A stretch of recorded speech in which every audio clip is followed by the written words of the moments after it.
Depuis le début de la crise, beaucoup voient dans la pénurie de tests une cause de l'inefficacité de l'action publique contre l'épidémie de Covid-19. Selon les chiffres avancés par Nature le 23 mars dernier, la France aurait testé environ 500 personnes par million d'habitants, les États-Unis presque 2 fois moins, et l'Allemagne 4 fois plus. La Corée du Sud en aurait testé environ 10 fois plus, et les Émirats arabes unis 20 fois plus. Mais à quoi servent les tests? Les tests servent à déterminer la présence du SARS-CoV-2 dans un organisme. Mais pourquoi faire? Soulager quelqu'un en lui apprenant qu'il n'a pas le Covid-19 ou bien qu'il est immunisé? L'inquiéter à l'inverse si c'est ce qu'il a ou s'il n'est pas immunisé? Objectivement, cela ne change pas grand-chose à ce stade. Être négatif maintenant ne garantit pas que vous le serez toujours à la fin de la journée, et test positif ou pas, vous partez en réanimation si vous ne respirez plus. Ce serait déjà plus utile de savoir cibler qui devrait être mis en quarantaine et qui peut être dispensé de confinement. Or, le problème n'est pas tellement le manque de tests, insistait Nature dans son podcast du 20 mars dernier. C'est plutôt le manque d'épidémiologistes. Une personne positive représente des heures de travail d'investigation de ses contacts. Il faut autant de petites équipes que de cas explorés. C'est faisable seulement quand une épidémie débute, pas quand elle bat déjà son plein. L'utilité principale des tests aujourd'hui n'est pas individuelle, elle est populationnelle.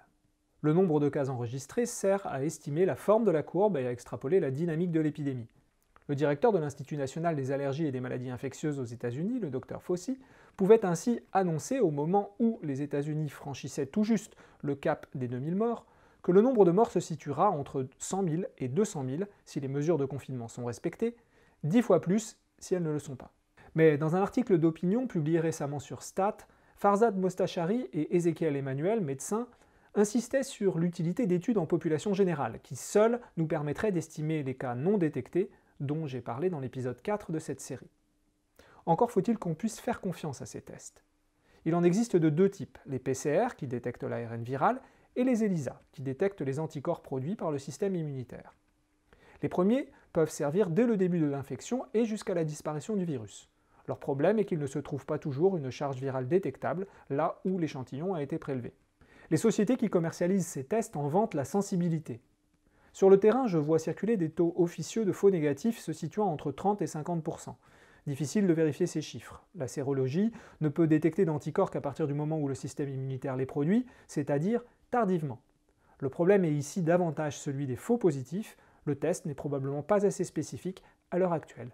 Les espoirs se portent aujourd'hui sur des tests basés sur la technologie CRISPR qui seraient à la fois rapides et extrêmement spécifiques. Reste à évaluer leur sensibilité.